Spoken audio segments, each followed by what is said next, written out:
everyone! Ako alam kong late na ito.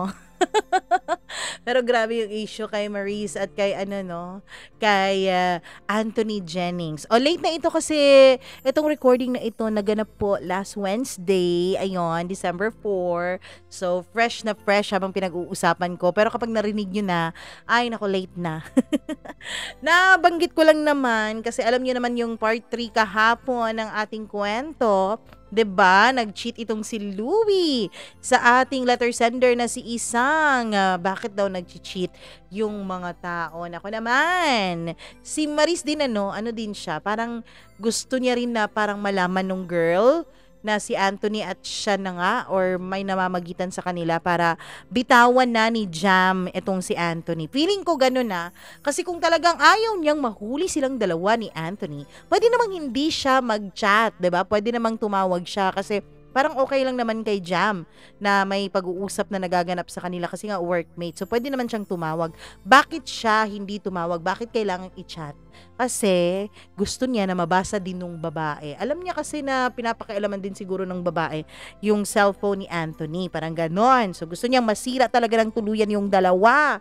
Nako naman, may mga babae talagang ganyan. Nako naman, nakakasad, nakaka-disappoint. Anyway, so much for that dahil panis na ang kwentong yan. Kasi kapag naririnig nyo itong ating kwento for today, ay panis na kasi mahigit isang linggo nang nakalipas. Anyways, hello nga pala ako sa ating mga suking tagapakinig na laging nandyan at hindi tayo iniiwan. Maraming salamat po. Hi naman ako kay Leonie Manay. Maraming salamat Margie Flores. Lerma, maraming thank you. Daisy Pakdag, maraming salamat. Hello din kay Liza Teves from Dubai. Sir Reynaldo de Vera, maraming salamat.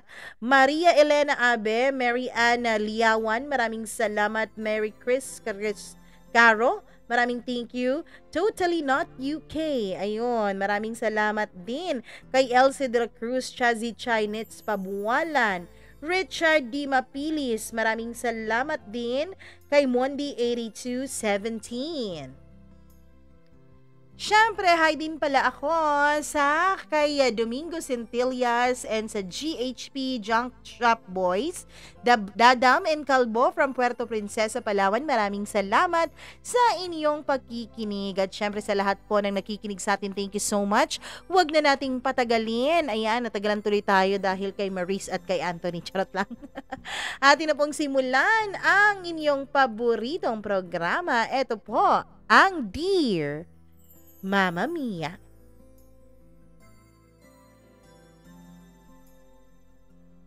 Mahirap po kapag niloko ka ng taong iyong pinagkatiwalaan at minahal ng sobra, Mamma Mia. Gabi-gabi na lang ako noong umiiyak dahil lagi kong naaalala si Louie. Hindi pa talaga nagsisink in sa akin ang kaniyang mga nagawa. Kaya yun, ang naging everyday routine ko ay eskwelahan sa umaga, inuman sa gabi. Para talaga ako noong may mga problemang pasan-pasan. Napakahirap po, Mamma Mia. Ang lagi kong kasama ay ang dalawa ko pong boardmates na mga lalaki. Sila lagi ang nagbabantay sa akin sa tuwing umiinom ako. Ayaw din naman nila akong painumin sa labas dahil delikado raw. Kaya sinasamahan nila ako. Sang, anong nangyayari sa'yo? Bakit gabi-gabi ka na lang umiinom? Tanong nila. Hayaan nyo na lang muna ako sa ngayon. Ito lang talaga ang alam kong sagot at gamot sa aking nararamdaman. Kasi kapag nalalasing ako, Mamma Mia, ay nakakatulog ako agad. Iwas sa sobrang pag-iyak. Nako, dapat pinag-uusapan niyang mga ganyan. Hindi ka magiging okay niyan hanggat tinatakasan mo sa pag-inom. So ayun na nga, sinabi ko sa kanila ang lahat. Grabe ang iyak ko noon, Mamma Mia. Napakasikip ng dibdib ko. Akala ko nga ay mauubos na ang luha sa mga mata ko pero hindi pa pala. Talaga? Ginawa sa'yo ni Louie yun? Kala namin napaka-inosente nung lalaking yun kasi napakabait ng itsura. Kasalanan ko ba? Kasalanan ko ba kung bakit binigay ko sa kanya ang lahat? Ayos lang yan, Sang. Andito lang kami kung kailangan mo ng kausap. Maraming salamat sa inyo ha. Kinabukasan, Mama Mia, ay pumasok pa rin ako sa paaralan kahit na hangover ako nung mga panahon na yon. Hanggang sa dumating ang Friday, ganun pa rin ang routine ko. Inaya ko ang dalawa kong boardmates na mag-inom at ayaw sana nila pero pumayag na lang sila kasi nalulungkot ako nung mga panahon na yon. Nag-umpisa na kaming uminom at nakaramdam ako noon ng gutom. Kasi nga, nung mga panahon na yon ay payat na payat ako, Mama Mia. Alam niyo ba kung anong pinaka-effective way para magpapayat? Yun ay to have your heart broken. Sobra akong payat noon dahil isang beses sa isang araw na lang ako kung kumain. Paminsan-minsan nga ay hindi na ako nakakaramdam ng gutom, Mama Mia. Pero nung mga panahon na yon ay nagutom ako. Kaya lang sa tuwing susubukan ko pong kumain ay iiyak na naman ako dahil naaalala ko na naman si Louie. Alam mo Sang, kailangan mo talagang harapin yung sakit na yan eh. Iiyak mo na lang kaya lahat yan. Okay lang yun, mawawala din siguro to. Naubos na namin ang isang case ng beer at medyo tipsy na ako noon kaya nag-umpisa na naman akong umiyak. Heto na naman. Naaalala ko na naman itong si Louie. Hanggang sa biglang nagsuggest ang isa kong ka-boardmate na meron raw siyang alam para gamot nitong aking nararamdaman. Wala naman akong ka-idea na ang gamot palang sinasabi nila ay si J.A. na may bit-bit na Jollibee. Nagulat na lamang ako nung bigla itong dumating. Ayan na ang gamot na sinasabi ko sa iyo, Sang. Sabi nung ka-boardmate ko. Baliw ka pala eh. Mama Mia, nung mga panahon na yon ay parang ayokong makita si J.A. Ang nasa isip ko kasi noon ay ang sakit na idinulot sa akin ni Louie. Sang, alam kong gutom ka na. Ayan o, tanggapin mo na, wag ka ng OA. Sabi ni J.A. sabay abot sa akin ng supot na may lamang Jollibee. Tatanggapin ko talaga yan dahil gutom ako. Pagkatapos kong kumain ay tinuloy namin ang pag-inom. Dinagdagan pa ni J.A. ng isang case ng beer ang inumin namin at habang kumakain ako ay tahimik lamang siya. Minsan ay kinakausap niya yung mga kaibigan at ka-boardmate ko. Tinatanong kung okay lang ba ako. Mama Mia, nung mga panahon na yun, ay naiyak na naman ako habang patapos na sana akong kumain. Natatandaan ko kasi na lagi akong binibilhan ng Jollibee ni Louie. Minsan nga ay sinusubuan pa niya ako kahit nasa harap kami ng maraming tao. Gulat na gulat sila nung gumawa na ako sa pag-iyak. Huwag mo na kasing isipin yun. Alam mo bang nag-aalala na kami sa'yo? Sabi ng isa kong boardmate. Hindi ko maiwasan ang sikip-sikip ng dibdib ko. Bakit kailangan kong maranasan to? Deserve ko ba na pasakitan ng ganito? Hindi mo deserve yan, Sang. Yung Louie na yon, may choice naman siya na wag kang saktan pero mas pinili ka pa rin niyang saktan. Kaya wag mong sisihin ang sarili mo. Siyang may kasalanan yan. Diin ni J.A. Hindi ko pa ma-imagine ang buhay ko nang wala si Louie sa tabi ko. Nandyan siya lagi sa tuwing kailangan ko siya. Nung mga panahon na lugmok ako, siya ang naging sandalan ko.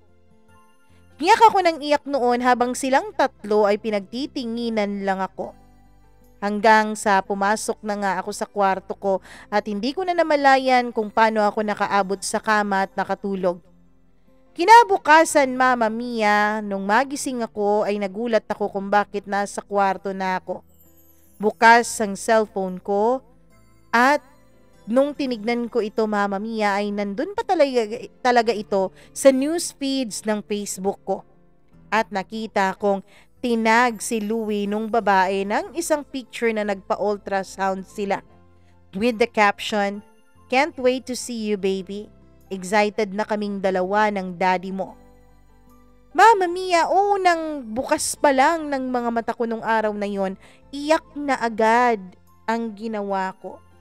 Hindi ako lumabas ng kwarto buong maghapon. Kumakatok na ang mga boardmates ko dahil kakain na raw sila. May dala raw silang pagkain para sa akin pero hindi ko sila sinasagot mula sa loob. Hanggang sa gabi na ay kinakatok pa rin nila ako pero ako ay walang ganang makipag-usap kahit kanino. Hanggang sa hindi na rin siguro nila natiis at tinawagan nila si J.A. Sang, buksan mo to. Bubuksan mo ba to o gigibain ko? Sabi ni J.A. sa labas. Hindi pa rin ako sumagot. Alam mo, pagsisisihan mo talaga kung hindi mo to bubuksan. Nung hindi pa rin ako sumagot ay sinipa na niya ang pintuan ko. Mama Mia, kinabahan ako nung mga panahon na yon. Baka pagalitan kami ng landlady ko at naninira pa talaga kami ng properties niya. Kaya dahil sa ginawa ni J.A. ay wala akong naging choice kundi buksan na lang ang pintuan ng kwarto ko. Bubuksan mo rin pala. Bakit sabi ng mga boardmates mo wala ka raw ganang kumain? Hindi ka raw lumabas kahit minsan. Ano, dyan ka na ba naiihi sa loob ng kwarto mo? Tinignan ko lang siya, tinignan ko rin ang dalawang boardmates ko na nasa likuran niya. Hindi pa rin ako nagsasalita. Bumalik ako sa aking pagkakahiga. Sang, kawawa ka na talaga. Tignan mo nga yung katawan mo, oh. Halatang halata na hindi ka na kumakain. Sabi ng isa kong boardmate. Alam mo, Sang, hindi bagay sa'yo yung ganyan. Dahil sa sinabi ni J.A. ay na-trigger ako, Mama Mia. Manahimik ka nga, J.A. Wala kang karapatang kausapin ako ng ganyan kaya manahimik ka, pwede ba? Hindi niyo alam kung anong pakiramdam ko ngayon. Kaya, J.A., sinaktan mo rin naman ako noon, di ba? Kaya wala kang karapatan ngayon na umakto na para bang santo ka rin. Umuwi na kayo dun sa inyo. Hindi naman kita pinapunta dito. Hindi kita kailangan. Bakit? Sino ka ba? Tanong ko. Sang, ang akin lang, wag mo namang pabayaan yung sarili mo. Wow! Biglang concern yarn? Alam ko malaki ang kasalanan ko sa'yo, Sang. Pero matagal na akong nagsisi nun at nagbago na ako. Alam mo, kung baliw lang talaga ako, kung siraulo ako, sana kinulit kita ng kinulit noon nung kamu pa ni Louie. Pero hindi kita kinulit dahil nakita ko na masaya ka sa piling ni Louie. Kaya hinayaan kita. Nanahimik ako noon, Mama Mia. Ewan ko ba kung bakit parang mas sumikip yata ang dibdib ko sa kanyang mga sinabi. Bigla akong niyakap ni J.A. Yun bang yakap na alam mo at ramdam mong awang-awa na siya sa'yo? Kaya mas lalo akong naawa sa sarili ko. Umiyak ako ng umiyak kasi feeling ko nung mga panahon na yon ay ako ang pinakawawang tao sa mundo. J.A., bakit ganito na lang lagi? Ano bang kasalanan ko sa mundo? Bakit kung kailan mahal na mahal ko na yung tao, tsaka naman ako iniiwan at niloloko? Tama na yan, Sang. Walang mali sa'yo, sabi niya. Huwag ka nang umiyak, ha? Kumain ka muna, tsaka mo na lang ipagpatuloy ang pag-iyak mo. Bakit ganito? Bakit ganito ang mundo? Habang nagsasalita ako ay binuksan niya ang dala niyang pagkain. Pagtingin ko, Mama Mia, ay paboritong ulam ko pala ang kanyang dinala. O, kumain ka na. Kakain talaga ako, paborito ko yan eh. Tumawa silang tatlo, Mama Mia. Habang kumakain ako ay alam kong tinitignan nila ako. Inaalalayan ako ng boardmates ko at ni J.A. After 2 weeks, isang araw ay naglalakad ako pauwi sa boarding house at galing ako noon sa paaralan. Hindi ko na malaya na may isang familiar na sasakyan, Mama Mia, na nasa aking harapan. At nung tignan ko nga ang sasakyan na yon ay bigla akong na-excite dahil sigurado akong kay Louie ang sasakyan na yon. Pagdating ko sa boarding house ay bumukas yung pintuan ng sasakyan at inilabas nga doon si Louie. I don't know pero naging masaya ako nung makita ko siya ulit na para bang nakalimutan ko ang malaki niyang kasalanan sa akin. Pero hindi ko pa rin siya pinansin. Bigla niya akong tinawag. Sang, pwede ba tayong mag-usap? At dahil marupok ako, Mama Mia, At dahil gustong gusto ko rin siyang makausap kasi miss na miss ko na rin siya, ay pumayag ako. Sang, sorry talaga dun sa nagawa ko sa'yo ha. Pero sana hindi pa huli ang lahat. Please Sang, tanggapin mo ko ulit. Hindi ko pala kaya nang wala ka. Kahit anong pagpipigil ko sa sarili ko ay tumulo pa rin ang mga luha sa aking mga mata. Na para bang nagbalik lahat ng sakit na naramdaman ko na akala ko ay unti-unti ko nang nakakalimutan. Teka nga Louie, ngayon mo pa ba na-realize na hindi mo pala kayang wala ako? Ngayon pa, kung kailan sinaktan mo na ako ng husto? Sorry love, please, hindi ko talaga kaya. Lumuhod siya sa harapan ko at umiiyak. Wala siyang pakialam kahit may mga tao noon na dumadaan at nakikita ang kanyang ginagawa. Sumikip ang dibdib ko habang tinitignan ko siya. Hindi ako nagdalawang isip o hindi nga siguro ako nag-iisip nung mga panahon na yon. At agad akong pumayag na magkabalikan kaming dalawa. Oo na, ako na ang tanga, gaga.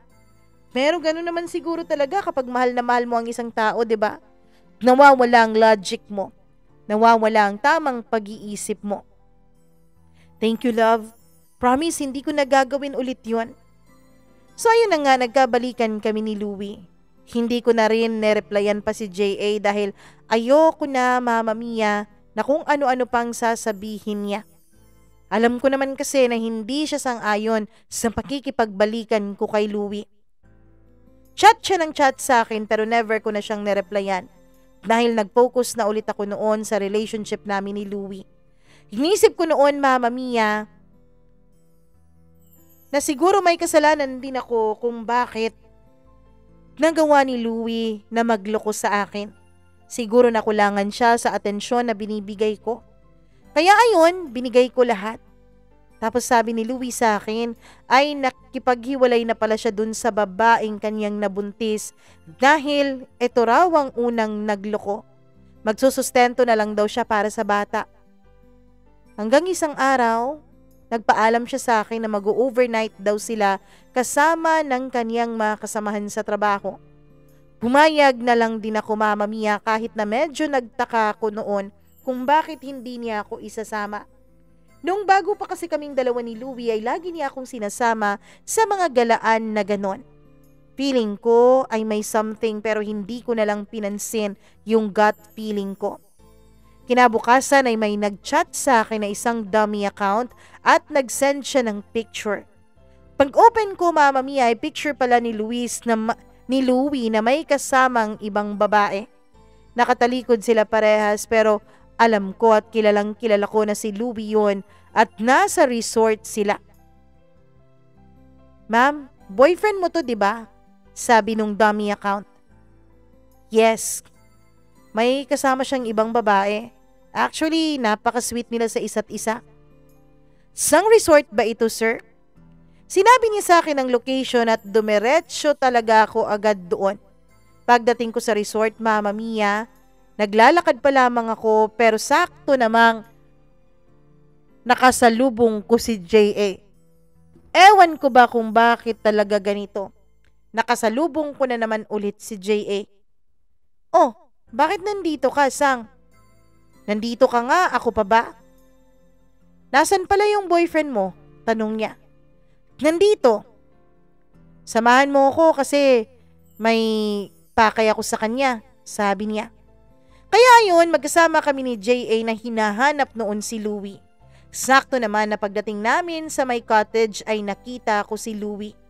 Lalapit sana ako sa kanya, Mama Mia, pero may isang babaeng biglang dumating sa tabi niya at hinalikan pa niya. Tapos yun pa rin yung babaeng nabuntisan ni Louie. Kilala ko yun kasi nakikita ko sa Facebook yung pagmumukha niya. Kaya ayun, umiyak na naman ako, nasaktan na naman ako, niloko na naman ako. Napaka-caring talaga ng boyfriend mo, ano, Sang? Tignan mo, kahit ibang babae, kinikare niya. Tumahimik ka nga. Pwede bang ihatid mo na ako? Swerte mo, bakit kita ihahatid? Doon ka sa boyfriend mo magpahatid. Sabi ni J.A. Sige na, ihatid mo na ako. Alam ko namang aalis ka na lang din eh. Isabay mo na lang ako.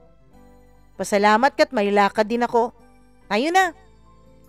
Nasa sasakyan na kami noon ni J.A. Mama Mia nung tumulo na naman ang mga luha sa mga mata ko. Napansin ni J.A. ang pag-iyak ko. Kaya ayun, kinantsawan niya ako Mama Mia. Yung kantsaw na para bang isang barkada. Pero nung mapansin niyang iyak talaga ako ng iyak ay tumahimik na siya. Tahimik lamang kami habang nagbabiyahe. Ewan ko, umiiyak talaga ako at hindi ko makalimutan ang eksenang naabutan ko doon. Naaawa ako sa sarili ko, kino-question ko na ang self-worth ko. Kung deserve ko ba na paulit-ulit akong gaguhin. Pagdating ko sa boarding house ay nag-thank you ako kay J.A. at pumasok ako agad.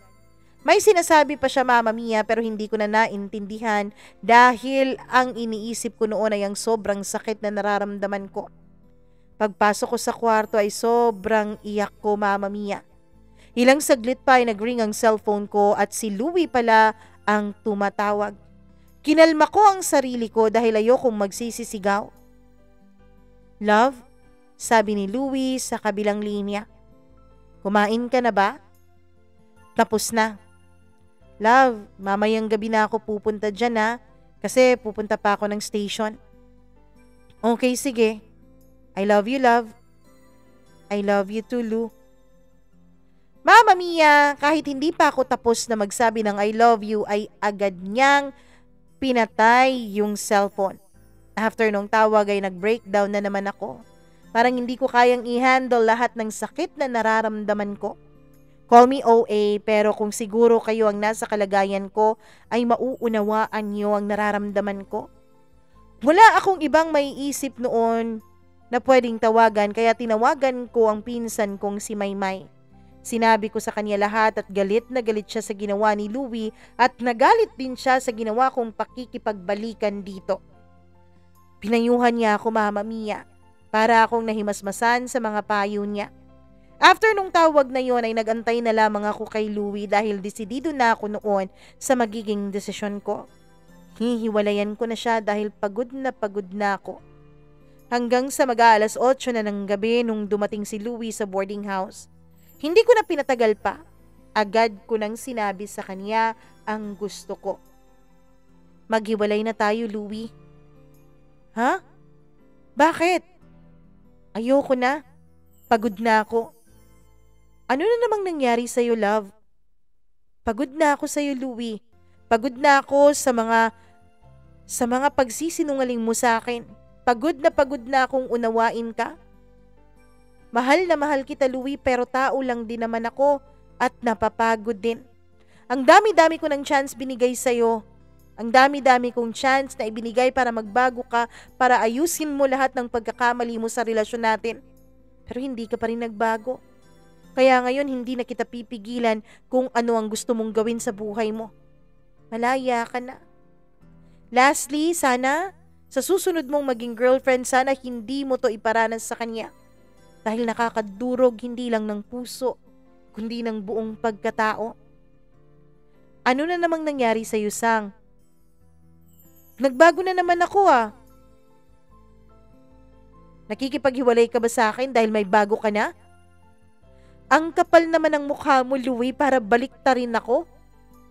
Alam ko sa sarili ko na kahit isang beses, kahit sumagi man lang sa isipan ko nung naging tayo ay hindi talaga para magloko ako. Kahit isipin ko man lang na lokohin ka, hindi ko nagawa. Kaya pwede ba, huwag mong ipunas sa akin yung mga pinaggagawa mo. Ang kapal ng mukha mo. Umalis ka na rito. Sigaw ko sa kanya. Hindi pa tayo tapos, Sang. Mag-uusap tayo ulit. Paglabas niya, Mama Mia, ay nakita niya na nandun si J.A. sa boarding house kasama yung iba kong mga kabarkada at ka-boardmates. Nakaupo lamang sila at nag-iinuman. Tapos biglang nagsalita si Louie na para bang nakakaloko. Kaya Kaya pala nakikipaghiwalay ka sa akin dahil may iba nang pumupunta dito. Huwag mo akong simulan, Louie.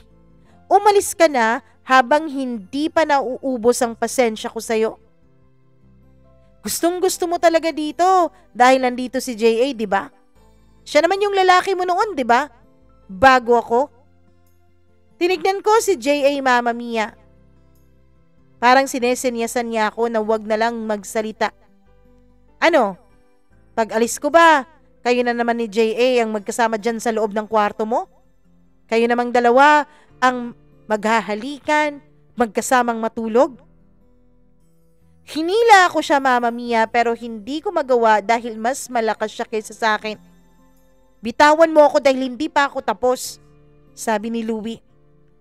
Kung anong problema ninyong dalawa, ayusin nyo. Mag-usap kayo. Huwag nyo akong dinadamay, sabi ni J.A. J.A., okay lang? Umupo ka lang dyan.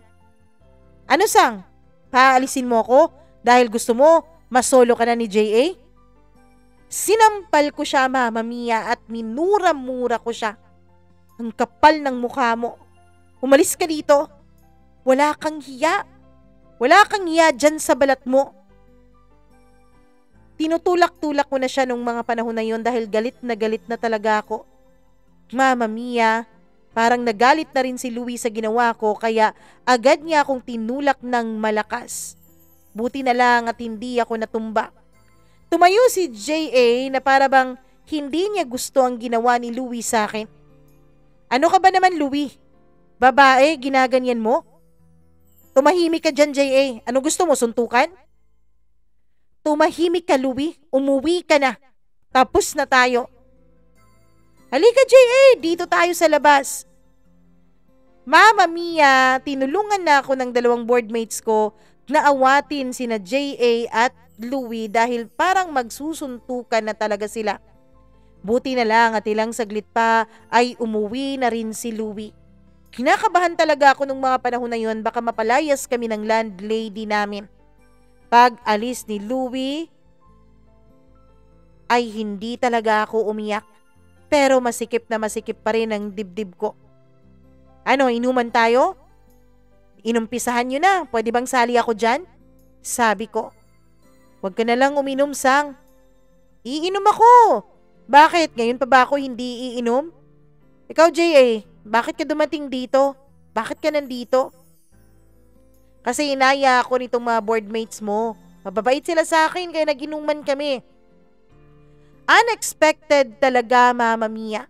Unexpected na nakaya kong makipaghiwalay kay Louie nung mga panahon na yon. Lumipas ang ilang mga araw hanggang sa naging mga linggo. Masakit pa rin, andito pa rin sa puso ko yung hapde pero unti-unti na akong nagiging okay. Unti-unti ko nang kinakaya ang lahat. Hanggang isang araw ay unexpected na naman ang pagkikita namin ni J.A. sa isang mall. Ako lang mag-isa noon at siya ang unang nakakita sa akin kaya kinalabit niya ako. Sang, nagulat pa ako at namura ko siya. Ikaw talaga, palamuray ang bibig mo eh. Anong ginagawa mo dito, J.A.? May binibili ako. Pauwi ka na ba? Ilibre mo naman ako, gutom na ako eh. Ang treatment ko talaga kay J.A. nung mga time na yon, Mama Mia, parang as a friend lang talaga. Ang kapal talaga ng mukha mo, Sang. Muntik na akong masuntok nung boyfriend mo nung huli tayong magkita. Tapos ngayon, nagpapalibre ka sa akin. Matagal nang makapalang mukha ko, alam ko na yon. Hindi mo na kailangan pang sabihin. Nako, mamumulubi talaga ako sa'yo kapag ikaw lagi kong kasama. Sige na, J.A. Libre mo na ako. Total na in love rin naman ako sa'yo noon at sinaktan mo rin naman ako, 'di ba? Natahimik siya, Mama Mia. Doon ko na-realize yung mga pinagsasasabi ko kaya napahiya tuloy ako at binawi ko yon. Char lang. Pero hindi char yung pagpapalibre ko sa'yo ha. Alam ko namang sahod nyo, 'di ba? Hindi to libre utang to, sabi niya. Okay, sige, utang.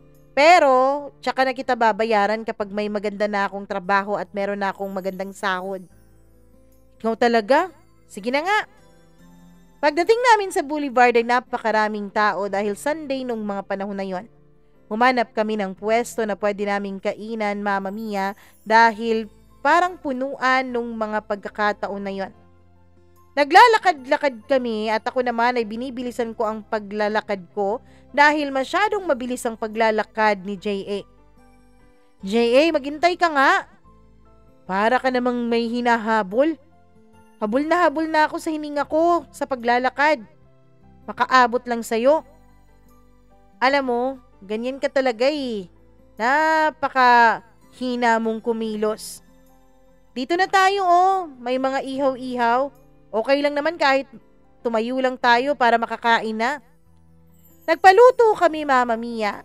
At syempre, ang dami-dami kong in-order dahil si J.A. naman ang taya nung mga panahon na yon. Hoy, bakit ang dami mong in-order? Para ka namang hindi babae kung kumain. Alam mo naman na malakas talaga akong kumain, di ba? Tana, kain na tayo para pagkatapos nito, ihatid mo na ako sa boarding house para save na rin pamasahe ko. Tignan mo nga tong babaeng to, napaka-feeling close. Alam mo, ganun talaga ako, lalo na sa mga kaibigan kong may pera. Joke lang naman yon, Mama Mia, pero tumawa siya. Naglalakad kami papunta doon sa kanyang sasakyan at hindi namin inasahan na makikita namin si Louie na nasa gilid na parang may hinihintay. Nagkatinginan pa kaming dalawa ni J.A. nung makita namin siya. Pero Mama Mia, dinaanan ko lamang siya na para bang wala na talaga siya sa buhay ko at hindi ko na siya kilala. Ewan ko, pero parang hindi na ako masyadong affected sa kanya. Hindi tulad noon na makita ko lamang siya o marinig ko man lang ang pangalan niya ay naiiyak na ako. Oo, naaalala ko pa rin ang kanyang mga ginawang kabastusan at kalokohan sa akin. Pero hindi ko na masyadong dinidibdib yon. Parang kapag naaalala ko yon ay natatawa na lamang ako sa pagiging desperada ko noon na kahit ilang beses na niya akong paulit-ulit na niloloko ay tinatanggap ko pa rin siya pabalik. Mula nga nung nagkita din kami ni J.A. sa mall at nilibre niya ako sa boulevard, doon na nag-umpisa ang pagja-chat-chat naming dalawa. Paminsan-minsan ay nagugulat na lamang ako dahil bigla siyang dumarating sa boarding house ko na para ba talagang inimbitahan. Tumatawag na rin siya sa akin ng mga madaling araw para makipag-video call. Ano? Bakit ka tumatawag? Natutulog pa yung tao, storbo ka? Sang, alam ko naman alam ko na hindi mo pa oras para matulog ngayon. Baka nakalimutan mo ang tagal-tagal na nating magkakilala. Oo na, ano bang pakay mo? Storbo ka eh. Grabe, storbo dahil hindi na nanlilibre sa'yo? Ganyan ka talaga, no? Alam mo, J.A., ang OA mo. Ano ba talagang pakay mo? Gusto ko lang naman ng kausap habang gumagawa ako ng paperworks para hindi ako antukin. Ay wow, nasa na pala yung mga babae mo? Naubusan ka na ba ng mga babae kaya ako na ang kinukulit mo? Mama Mia, medyo natahimik siya sandali pero bumawi naman at tinawag pa talaga akong maldita. Ay syempre, yung good side ko para lang sa mga taong deserve na tratuhin ko ng maayos. Ikaw hindi mo deserve ang maayos kong side eh. Grabe ka naman makapagsalita, Sang. Alam ko naman talagang may kasalanan ako sa'yo pero nagbago naman na ako. Hindi na ako yung J.A. na maloko dati. Hindi na ako yung J.A. na selfish dati. Alam kong may tinatago ka pa rin diyang galit sa akin dahil hindi mo pa rin ako napapatawad. Pero Sang, tao lang din naman ako. Pwede ring magkamali at pwede ring magbago. Ang drama mo. Sige na, tapusin mo na yung ginagawa mo dahil inaantok na rin ako. Pwede ka namang matulog dyan, wag mo lang patayin tong tawag. Para alam kong nandyan ka pa rin. Ano? Sabi ko, matulog ka na. Pero wag mong patayin yung video. Mama Mia, baliw talaga itong si J.A. Para kaming nasa long distance relationship nung mga panahon na yon. Parang nasa abroad yung isa dahil parang magkabilang mundo dahil sa kabila ay gabi na, sa kabila ay umaga pa at nagtatrabaho pa. Mama Mia, Naging magkaibigan ulit kami ni J.A. Nung nawala si Louie sa buhay ko at nung nagkita kami ulit ni J.A. sa mall, ay parang na-rekindle namin ang aming friendship. Dumadating din sa punto na dumadating agad-agad o biglaan si J.A. sa bahay o sa boarding house ko. Nag-aayang mag-stroll raw kaming dalawa. Nagugulat na nga lang ako dahil may biglang kakatok sa pintuan ko. Sang, magbihis ka. Alis tayo. Magsustroll tayo. Kailangan pagbalik ko, nakaredy ka na ha. Hindi niya ako inaantay na sumagot bagkus ay aalis siya agad. Mama Mia, ako naman ay naligo na lang din. Pagkatapos nung bumalik siya ay sakto namang ayos na ako. Naka-shorts ako noon at oversized na damit. Ano ba tong babaeng to? Bakit ganyan ang suot mo? Bakit ano bang mali sa suot ko? Muti pa, magsuot ka doon ng pajamas. Kaysa ganyan yung ayos mo, hindi naman bagay sa'yo.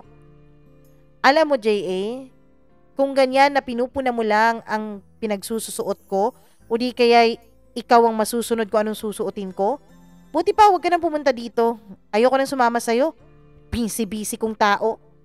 Mag-walk out na sana ako, Mama Mia, pero bigla niya akong pinigilan. Huwag ka namang magalit. Huwag kang mag-short ng ganyan kaigsi. Kahit magpajama ka, okay lang. Huwag ka lang mag-short ng ganyan. At OA mo, J.A., ano? Sige na, bilisan mo na, Sang. Magbihis ka na. Ewan ko, Mama Mia, kung bakit, pero parang hindi ako naiinis at tuwing pinagbabawalan ako ni J.A. Para bang nasasanay na ako, na para bang ini-expect ko na gawin niya yun sa akin.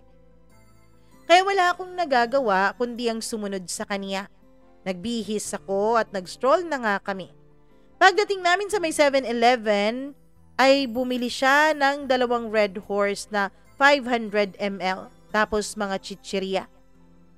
At dahil nga makapal lang mukha ko, ay sinali ko na rin sa pabili sa kanyang ice cream na Magnum. Doon niya ako dinala sa seaside at doon kami tumambay. Nakaupo lang kami noon sa may buhanginan. Oh, bakit nag-aya ka sa aking gumala? Tanong ko.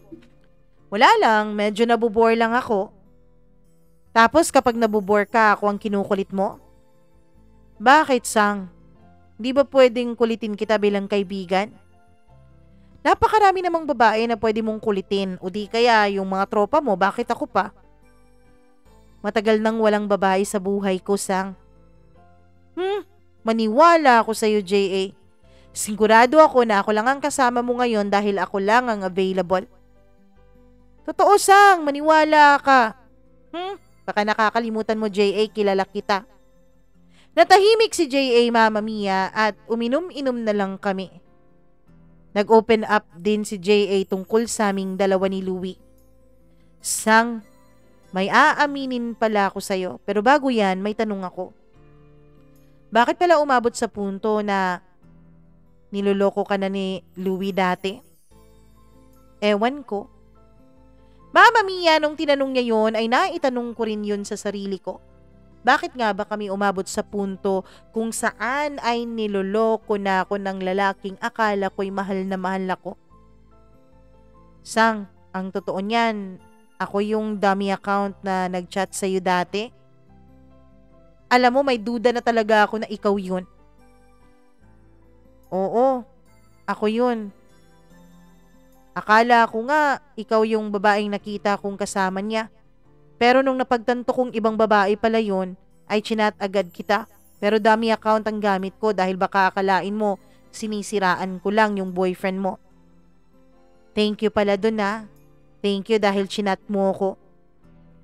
Nag-usap pa rin kami at ang dami-dami naming napag-usapan hanggang sa inaantok na ako at inaya ko na siyang umuwi. Hinatid niya ako, Mama Mia, tumalis na lang din siya. Kapag nabobore kami o kapag nabobore ako ay nagsuscroll-scroll ako ng Facebook ko. Mama Mia, biglang dumaan sa akin ang isang post about sa vape for sale na nasa city lang din. So ayun, dali-dali akong nagbihis at pinuntahan ko yung shop nila at bumili ako. Nakabili ako ng 2, Mama Mia. Kasi nga gusto kong subukan yung vape na yon kasi uso yon sa mga kaidaran ko.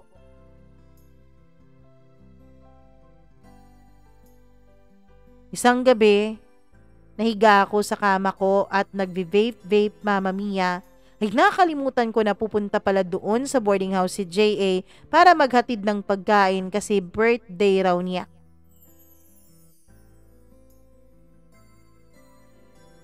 Patuloy pa rin ako noon sa pagbe-vape na para bang ako talagang may-ari ng mundo at nilalabas ko sa bawat buga ko ng usok Mama Mia ang stress na nararamdaman ko sa buhay ko. Nung biglang may kumatok. Sakto naman na pagbukas ko ng pintuan ay ang pagbuga ko rin ng usok mula sa vape ko at dumiretso yun sa mukha ni JA. Nako! Para ka namang timang. O hindi akin to sa classmate ko to. Palusot ko. Anong flavor niyan? Patry nga. Binigay ko sa kanya yung vape na ginagamit ko Mama Mia. Nung bigla siyang lumabas at pumunta sa may lababo at binasa niya yung vape ko. Pagkatapos noon ay tinapon niya sa labas. Bakit mo tinapon yun? Hindi naman yun sayo. Magtigil ka nga dyan, Sang. Hindi naman bagay sa'yo yung nagvi-vape. JA, bahala ka. Palitan mo yun Palitan mo yun dahil bagong bili ko yun. So, bumili ka pala. Bahala ka, basta palitan mo yun. Mahal ang bili ko nun. Magkano yun? 800. Kinuha niya ang wallet niya at naglabas siya ng 1,000. Anong gagawin ko dito? Ayun. Pinalitan ko na yung tinapon kong vape mo. Sobra yan ng 200 Tumawa ako Mama Mia. Pero Sang, huwag ka nang bumili ng vape. Kapag talaga mahuli pa kitang nagve-vape again, pagsisisihan mo talaga na sinuway mo ko. Umayos ka nga. Huwag kang magpaka-bad girl. Hindi naman ikaw yan Mama Mia, ewan ko kung bakit napaka-pakialam meron tong si JA sa buhay ko. Isang weekend ay inaya ko ni JA na pumunta kami sa kabilang city. At for the go naman ako dahil gimikera din ang ate nyo. Baka akalain nyo Mama Mia kung bakit lagi na lang akong gumagala. Ang totoo ay nagpapaalam naman ako sa lola ko sa tuwing may mga gala ako na outside the city. Pinapayagan naman ako ng lola ko. Ang gusto ko sana ay magmotor si JA para mas mabilis ang biyahe. Pero dahil nga ayaw niyang naiinitan at medyo pasikat ang tito niyo, ay car ang dinala niya. JA, sana nagmotor ka na lang para mas mabilis tayong makaabot dun. Sasakyan ang gagamitin natin. Mahirap magmotor lalo na kapag mainit. Habang nasa biyahe kami ay may nadaanan kaming checkpoint. Kaya pala naka-leave ka ngayon sir kasi may kasama ka palang gagala. Biro nung isang pulis na kakilala pala ni JA. Nag-comeback na po kayong dalawa sir? Tanong naman nung isa pa. Ayong dalawa, huwag kayong maloko dyan Kung bababa tong kasama ko, talagang maglalakad dito pa uwi kung hindi nyo ihahatid. Sabi niya na siyang pinagtawanan nilang tatlo. Bakit may comeback sa amin ng sir nyo hindi naman naging kami? Ano bang nangyari sa inyo? Tanong ko. Ay, hindi pala naging kayo. Buti pa, bigyan nyo ako ng matinong lalaki para maging boyfriend ko. Biro ko naman. Wag na, baka magalit si Sir J.A. At sino naman siya para magalit? Sige ma'am, sa susunod nating pagkikita, may ibibigay at irereto ako sa'yo. Sige sir sabi ko dun sa isa. Baka nakalimutan niyong nandito pa ako, sabi naman ni J.A. Sige sir, okay na po. Lusot na po kayo, sabi naman nung isa. Mama Mia, hindi sumasagot at umiimik si J.A. sa akin nung pinaandar na niya ulit yung sasakyan. J.A., pwede bang magpa-music ka nga kasi ang board masyadong tahimik. Hindi siya sumagot pero pinaandar naman niya yung player niya. Ilang sandali pa ay nakatulog ako sa biyahe. Ginising na lamang niya ako nung pagdating namin at nag-check-in agad kami ng kwarto. Mabuti na lang at ang pinili niyang kwarto ay may 2 bed, Mama Mia, so magkahiwalay pa rin ang tulugan naming dalawa. Nasa kwarto na kami nung nagsalita itong si J.A. Pero hindi ko siya pinakikinggan dahil cellphone ako ng cellphone nung mga panahon na yon at chinat-chat ko ang kaibigan ko. Nasa city ako at sakto naman na wala siyang duty nung mga panahon na yon. Inaya ko siya, Mama Mia, na magkita kaming dalawa. Bakit ang busy-busy mo dyan? Nung ginagawa mo? Biglang tanong ni J.A. nung napagtanto niyang hindi ko pinapakinggan ang kaniyang mga pinagsasasabi. Ano? Tignan mo, hindi mo nga talaga ako pinakikinggan. Lalabas muna ako at may pupuntahan ako Gusto mo bang sumama? Tanong niya. Hindi, ayoko. May kikitain din akong kaibigan eh. May kaibigan ka dito? Sino naman? Sikreto, hindi mo kilala. Kaibigan ko, nandito rin daw siya at wala siyang trabaho. Coast Guard yun. Medyo na-shock siya, Mama Mia. Nagtanong pa siya kung bakit ang dami-dami ko raw kakilala. Ako pa, friendly yata ako, no? Pero sadyang kaibigan mo lang ba talaga yan? Nagdududa niyang pagtatanong. Siyempre kaibigan ko lang, pero kapag nanligaw, sasagutin ko, bakit naman hindi? Natahimik siya doon, Mama Mia, at nagpaalam na sa akin na aalis. Ilang saglit pa ay lumabas na rin ako ng kwarto at pinuntahan ko na yung kaibigan kong si Paulo. Nung magkita kami ay agad kaming nagyakapan. Ganun talaga kami ka-close na magkaibigan. OA ka namang makayakap, Sang. Parang ilang taon tayong hindi nagkita. So, saan tayo? Tanong niya. Doon tayo sa may seaside. Sige, punta muna tayo ng 7-Eleven at bumili tayo ng pwede nating kainin at mukbangin. Bago ako sumakay sa motor niya, Mama Mia, ay siya ang naglagay ng helmet ko sa akin. Pagdating namin sa may seaside ay umupo kami sa buhanginan at nilabas na namin yung mga chichirya at mga inumin na aming binili. Siyempre may alak, ganun naman talaga eh. Hindi masaya kapag walang alak. Nag-uusap kami noon at kinamusta niya ako. Doon ko sinabi sa kanya na wala na kami nung boyfriend ko. Tinanong pa niya ako kung anong nangyari at kwento ko sa kanya lahat. Nako, akala ko ba magaling ka sa ganyan, Sang? Bakit parang nasalisihan ka yata?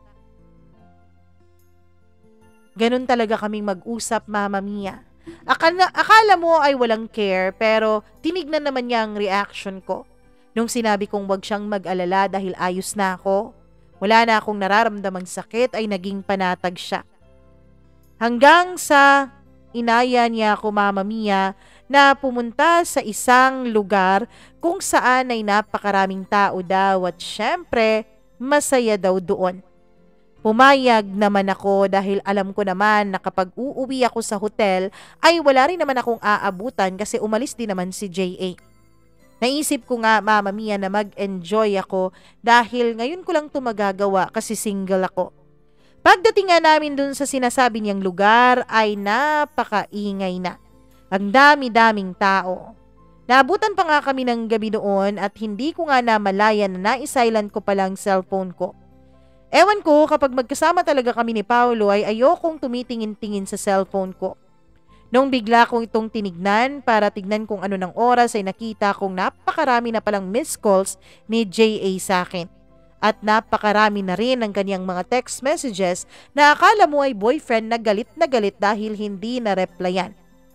Kinabahan naman ako ng slight dahil sure naman talaga ako na kung ano-ano na naman talaga ang sasabihin niya sa akin. Award is waving talaga. Kaya dali-dali akong nag-reply sa kanya. Gusto niya akong puntahan kung nasaan ako kaya binigay ko sa kanya ang location ko. Ilang sandali pa ay nag-text na si J.A. na nandun na raw siya sa labas. Nag-excuse muna ako kay Pau at dun sa mga nakilala namin doon. Ano, wala ka bang balak umuwi? Pwede naman, sabi ko kay JA nung yun talaga ang bungad niya nung makita niya ako. Tara, balik tayo dun sa loob. Sabi ko, uwi na tayo.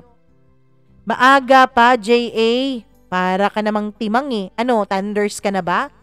Tara, dun tayo, shot tayo. Alam mo Sang, tayong magkasama na pumunta dito sa lugar na to at hindi sila. Bakit sila na ngayon ang sinasamahan mo? JA, alam mo, nakakainip kapag tayo yung magkasama kasi lagi na lang tayong nakahiga. Dito tayo para masaya. Ewan ko sa'yo. Tara na! Kung ayaw mo, pwede ka namang umuwi. Ihahatid din naman ako ng kaibigan ko mamaya. Agad niyang kinuha ang kamay ko at hinila niya ako papasok sa loob. Mama mia, nung nakapasok na kami, yung grupo na sinalihan namin ni Pau ay tumitingin sa amin. Alam ko na yung mga babaeng kasama namin ay nagagwapuhan kay JA. Gwapo naman talaga si JA lalo na kapag naka-sunglasses para talaga siyang artista. Pinakilala ko si JA sa kanilang lahat at yun nga nag-umpisa na kaming mag-inuman. Sakto naman Mama Mia na itong si JA at si Pau ay parehong mahilig sa pagpisil-pisil ng mukha ko. Kapag naman tumatawa ako ay pinipisil ni Pau ang mukha ko. Ganon din ang ginagawa ni JA. Kaya medyo nasasaktan na ako sa ginagawa nilang dalawa. At nung napansin nga ni JA na parang kampante ako kay Pau ay nakaramdam ako na parang hindi maganda ang tingin niya sa kaibigan ko. Tinignan ko na lang ng matalas itong si JA at parang sinasabi ko sa tingin ko na wag siyang gumawa ng eksena dahil kaibigan ko lang yon. Matapos yun Mama Mia, ay umuwi na rin kami ng mga bandang 12 AM na dahil medyo nalalasing na rin ako. Pero nung pauwi na kami ay bigla akong nakaramdam ng gutom. Ewan ko ba, puro chichirya lang ang minukbang namin eh. Tapos inuman na at wala man lang pagkain. Gutom ako, JA, sabi ko. Saan mo gustong kumain? Sa Jollibee, gusto ko ng fries at sundae. Tara, magda-drive-thru tayo. Pagkatapos naming mag-drive-thru ay bumalik na kami ng hotel. Pagdating namin doon ay nakaupo na kami Mama Mia at para bang ang mukha niya ay demanding ng explanation sa akin. Kaya inunahan ko siya. Subuan mo naman ako, sabi ko. Hindi ako na-inform na disable ka na pala ngayon. Nadi-disable ka pala kapag lasing. Nilapitan niya ako pero sinubuan pa rin niya ako Mama Mia. Masaya kami habang nag-uusap at pinaliwanag ko sa kanya na yung si Paolo ay matagal ko ng kaibigan. Platonic ang relationship namin ni Paolo at walang kahit na anong namamagitan sa aming dalawa. Naniwala naman si JA kasi syempre hindi naman ako magsisinungaling sa kanya. Para ano? Bakit kailangan kong magsinungaling? Wala namang dapat ipagsinungaling kasi hindi naman din kami magkarelasyon ni JA para magselo siya o magalit siya sa akin o kung ano. Hanggang sa in-enjoy na namin ang natitira naming oras sa pagpunta namin sa syudad na yon. Gumala kami sa kung saan-saan. Mama Mia, bumalik kami sa normal pagkatapos ng weekend dahil balik na ako sa pag-aaral ko. Pero, hindi na ata bumabalik sa normal ang sa aming dalawa ni JA. Dahil kahit nasa paaralan ako ay lagi siyang text ng text sa akin. Tinatanong kung anong ginagawa ko. Ina-update lahat ng kilos ko. Bakit kaya naging ganito tong taong to? Bakit bigla-bigla ay naging interesado siya sa buhay ko? Lagi na rin kaming magkasama Mama Mia. Pinupuntahan niya ako sa boarding house at lagi kaming magkasamang gumala. Kapag umiinom kami ng mga ka-boardmates ko ay nandun din siya. Ewan ko, parang naging confident ko na itong si JA. Lagi ko siyang kasama sa kung saan-saan man kami magpunta. Minsan nga ay pinagseselosan pa niya ang isa kong classmate. Medyo nainis pa ako nun sa kanya Mama Mia dahil nung isang araw ay bigla siyang dumating habang magkasama kami ng mga classmates ko at gagawa sana kami ng group project namin. Nagtataka noon ang mga classmates ko kung sino siya. Naka-uniform pa siya nung mga panahon na yon kaya alam nilang pulis ito. Nung nakita niya na nagtataka ang mga mukha ng mga classmates ko ay bigla siyang nagsalita. Sugar daddy ako. Ni Isang. Mama Mia, nagtawanan ng mga classmates ko pero ako ay nainis. Bakit ganun? Bakit kailangan niyang sabihin yon? Nung kaming dalawa na lang ay kinumpronta ko siya. Sabi ko sa kanya wag siyang magsasabi ng ganon dahil baka maniwala sila o baka pagchismisan ako dun sa school. Kasi nga, mas matanda ng di hamak sa akin si J.A. Kaya mas di hamak kapani-paniwala talaga kung magiging sugar daddy ko siya. Huwag mo nang ulitin yun ha. Nakapag-uniform ka pa naman. Baka pati ikaw matanggal sa serbisyo dahil sa ginagawa mong ganyan ng mga biro. Sorry na, huwag ka nang magalit, sabi niya. Mama Mia, ganun talaga ang hobby nitong si J.A. Para bang ginagalit niya ako, iniinis niya ako.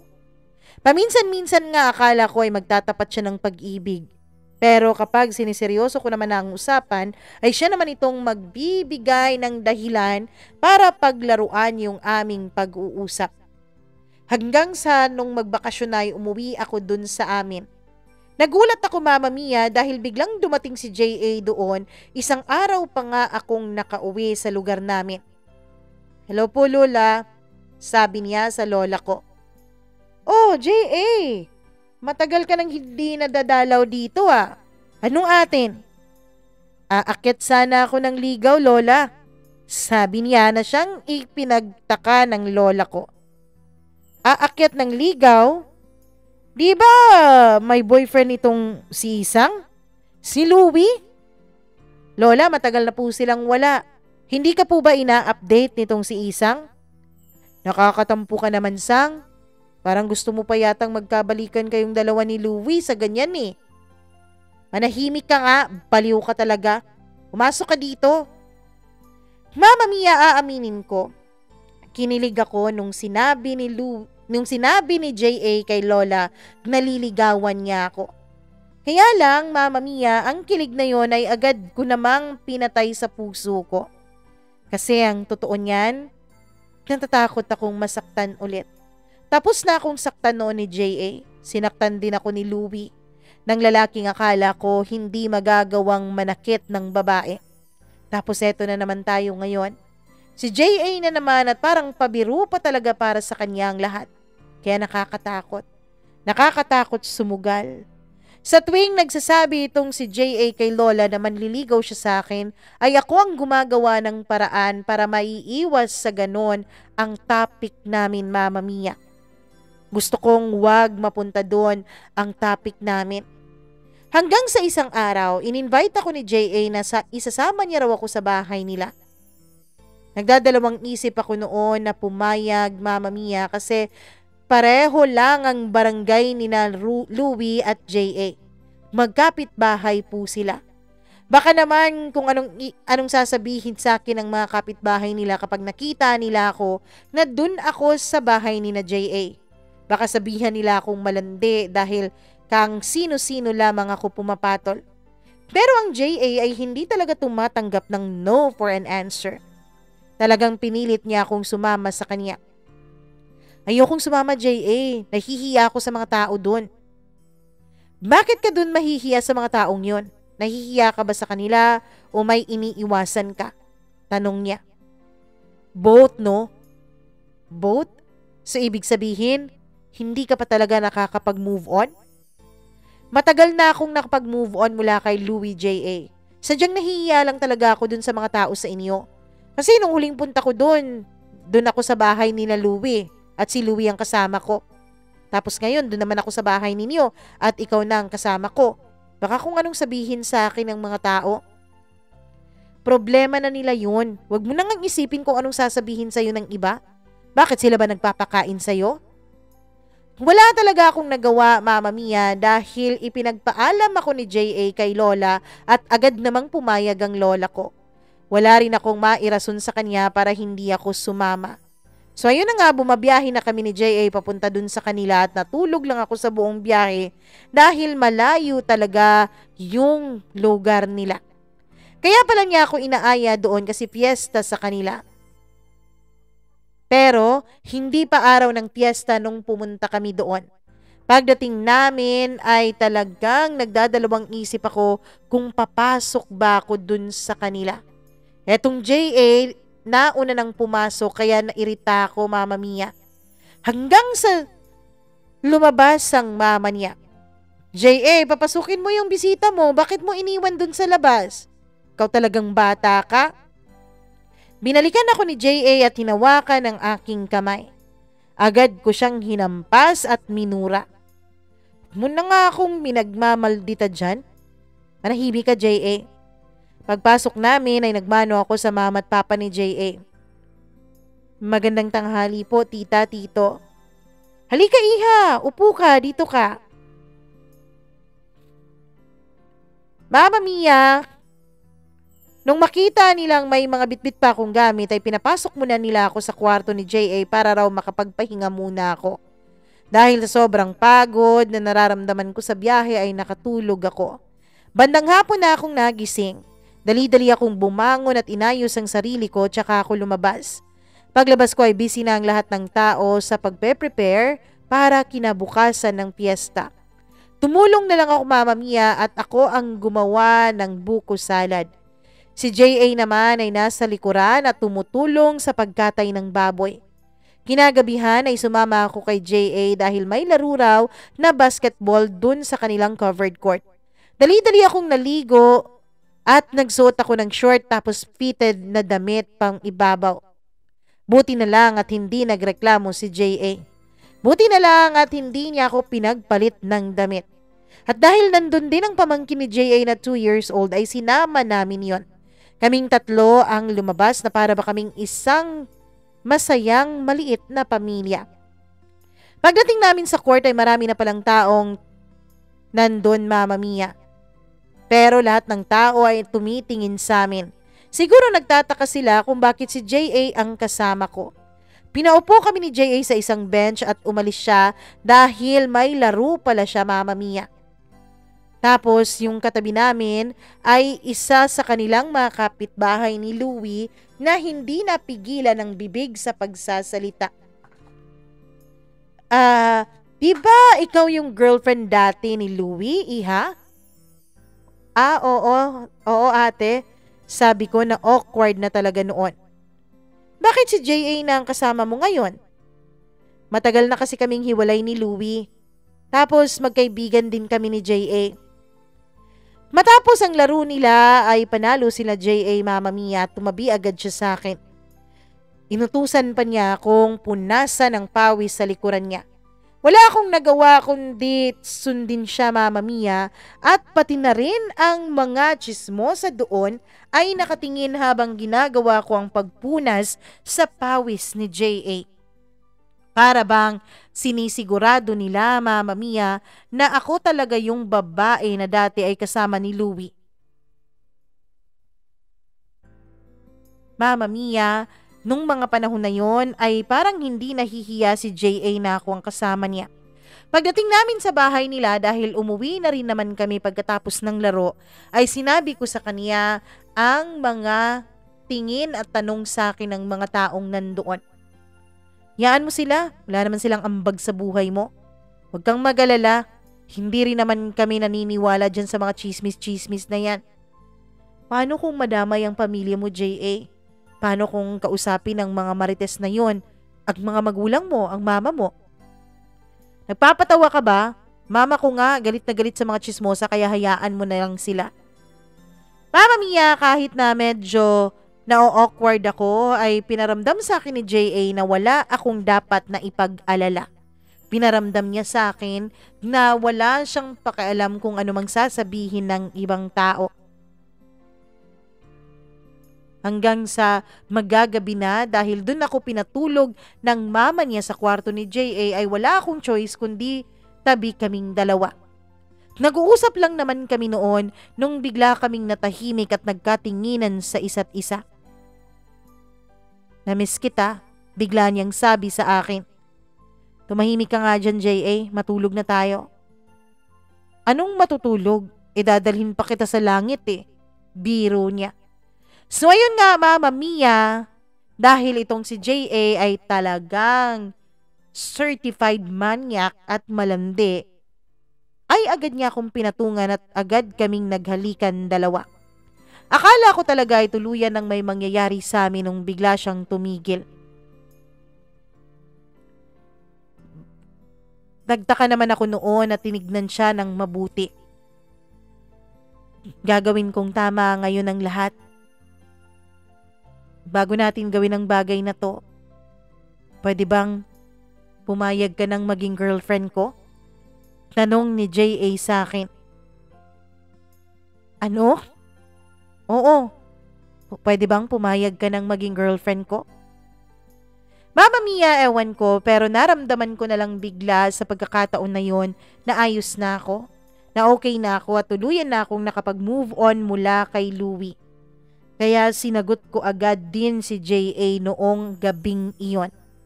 Pagkatapos ko siyang sagutin ay agad na may nangyari sa amin. Nanibago talaga ako nung mga panahon na yon. Pagkatapos naming magniig ay niyakap niya ako. "I love you. Sorry sa lahat ha. Mahal din kita, J.A. Okay na. Pass na lahat ng yon." Mama Mia, kinabukasan ay feel at home na talaga ako sa bahay ni na J.A. Paglabas namin ng kwarto niya ay agad kaming dumiretso sa kusina at kumain. Agad din naman niya akong pinakilala sa kanyang mga magulang bilang kanyang girlfriend. "Kahapon mo pa pinakilala sa amin itong girlfriend mo ah. Bakit ngayon mo palang sinabing girlfriend mo siya?" "Kasi kagabi lang po niya ako sinagot, Papa eh," sabi ni J.A. So effective pala kapag nasa iisang kwarto lang. Biro naman ang papa niya na kahit awkward ay tumawa na lang din ako. Pagkatapos ng fiesta nila Mama Mia ay pumunta din kami dun sa bahay namin. Formal din naming pinaalam sa lola ko ang tungkol sa relasyon naming dalawa ni J.A. Mama Mia, mula nga noon ay naging masaya kaming dalawa ng boyfriend ko. Oo, hindi tipikal ang simula ng relasyon namin. Oo, napakarami naming mga pagsubok na pinagdaanan. Oo, dumaan kami dun sa selfish era nitong si J.A. at sa malandi at marupok ko namang era. Pero lahat ng yon ay aming nalagpasan. Siguro nga totoo talaga ang sinasabi nila na meron talagang sakto o tamang panahon ang lahat ng bagay. Siguro ay may kailangan pa akong matutunan mula doon sa naging relasyon namin ni Louie para maging tuluyang kaming dalawa ni J.A. At siguro nga may kailangan ding matutunan muna itong si J.A. bago maging karelasyon ko ng totoo. Sa ngayon, Mama Mia, ay going strong pa rin ang relationship naming dalawa ni J.A. Tapos na rin ako sa aking pag-aaral at meron na rin akong trabaho na stable ngayon. Nagpaplano na rin kaming dalawa ni J.A. na magpakasal pero sabi ko sa kanya ay 2 taon pa dahil may mga gusto pa akong ma-achieve sa aking career. Supportive naman na boyfriend itong si J.A. kaya masayang masaya ako. Hanggang dito na lamang po Mama Mia at maraming salamat. Sa lahat po ng mga dumadaan ngayon sa mga panloloko ng mga partners nila. Lagi sana nating tatandaan na lahat ng bagay ay nangyayari dahil may mas magandang bagay na nakalaan para sa'yo. Huwag ka lang tumigil at lumaban ka lang. Hindi mo malalaman kung anong magandang bagay ang plano sa'yo ng Diyos kung ikaw ay susuko sa gitna ng laban. Maraming salamat po ulit. Lubos na gumagalang, Isang.